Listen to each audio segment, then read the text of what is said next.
The United States has the biggest weapons arsenal in the world and is the only country to have ever used nuclear bombs during war. All of the nuclear weapons stockpile management and nuclear weapon technology come from two locations in the United States: Los Alamos Laboratory in New Mexico, which is surrounded by a giant plot of desert, and Lawrence Livermore Laboratory, a square-mile facility located right next to a city of 90,000 people. If a large-scale disaster or nuclear accident happened here, it would affect the entire Bay Area, comprised of San Francisco, Oakland, with 7 million people living in it. This blue well behind me is used to measure radioactive runoff from the Lawrence Livermore Lab. The United States used to blow up full-scale nuclear weapons in open air until the 1963 Limited Test Ban Treaty, which permitted the continuation of nuclear testing underground.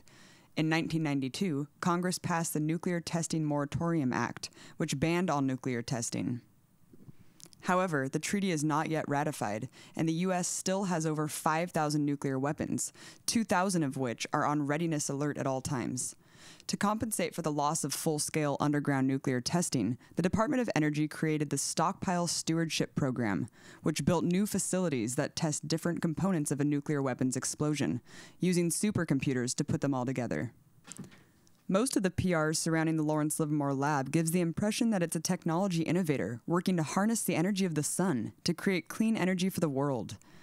As it turns out of the Lawrence Livermore Lab's $1.5 billion annual budget, less than 1% is alternative energy. The rest is defense and nuclear weapons development. Another more elusive site buried in the hills behind the Lawrence Livermore Lab is called Site 300, a live-fire explosives test range where they blow up highly radioactive compounds used to simulate many of the nuclear systems designed at the lab. Site 300 is mountainous, with many watersheds and canyons, making contamination easy to spread and cleanup extremely difficult. At Site 300, we found that they are testing depleted uranium and tritium, the radioactive hydrogen of the hydrogen bomb, in open-air tests. Site 300 happens to be located in a very high-velocity wind area.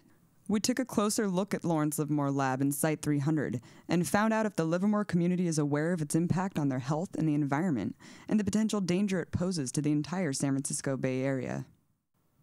Do you know about the Lawrence Livermore Lab? Yes. I mean, it's common knowledge to grow up in Livermore. Oh, here we go. What? I'm aware of it, yeah. What is it that you think they do there? At the lab?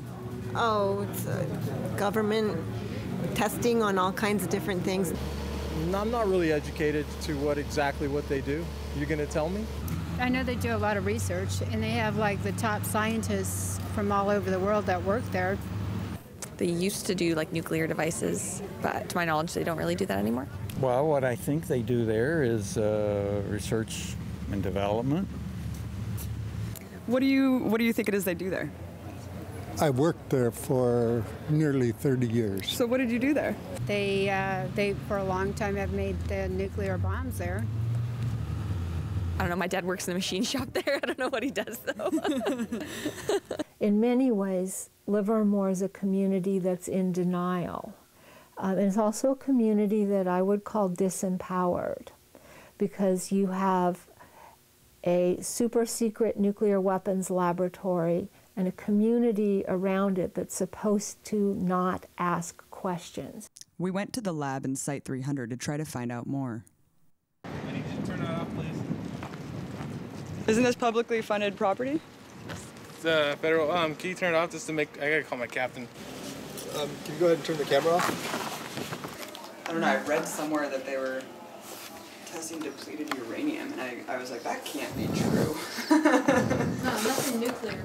What we've been able to place together from FOIA requests and from their public documents is that they've released over 1 million curies of radiation from the lab since 1953 when they opened.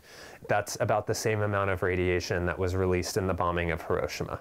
The State Health Department did a study of childhood cancers, and this was a record study covering 30 years.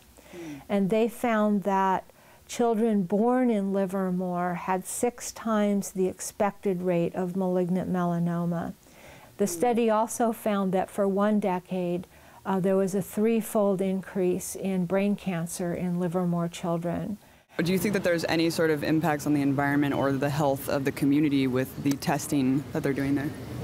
Probably a very little over what most all of us do every day.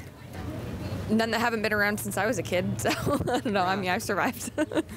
Yeah, because they've had some problems with the, releases of some of the poisons.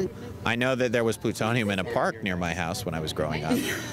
During the 70s and the 80s, the Lawrence Livermore Lab was flushing radioactive materials, including plutonium, down the drain, and it was recycled by the city of Livermore's sanitation department as compost. The city then gave away the toxic compost as landscaping. Local residents around the lab have even coined a neighborhood park, Plutonium Park, which is located adjacent to a school. They kept a logbook, a guest register, and so people signed it, but one day the lab showed up and took it with them, and it's never been seen again. So there's no way to track who has this plutonium-contaminated sludge, or if the particular bit of sludge they took home has plutonium contamination in it or not. And amidst all of this, Livermore Lab went and got some of the sludge because they were interested in looking at the uptake of plants after, a nuclear war. Obviously, most cities don't dump plutonium into their sewage treatment plants, so that's a unique experience to our area. One of the most impressive PR campaigns coming from the lab is the National Ignition Facility, or the NIF. It's a mega laser that they love to talk about how it's going to save the world through creating nuclear fusion energy. Most of what the National Ignition Facility is for is stockpile management. And it's really a way for them to test nuclear weapon components because it creates an environment in that chamber that is similar to the environment created by a nuclear weapons explosion. Just like many war technologies that the U.S. government rebrands as peace through force, the Stockpile Stewardship Program is nothing more than a cloak on the continued and unabated nuclear arms race. We have a nuclear weapons complex that is still stuck in the Cold War era.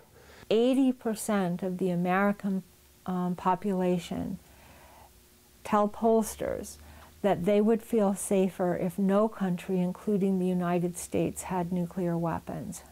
Despite the moratorium, we continue to find a way to test nuclear weapons. But by testing each component of a nuclear bomb separately with Site 300, the NIF, and supercomputers, they're able to pacify the public. However, in the back of our minds, we all know that at any moment, by mistake, by miscalculation, or by madness, life as we know it could end on this planet. How is the looming threat of nuclear annihilation affecting our daily lives?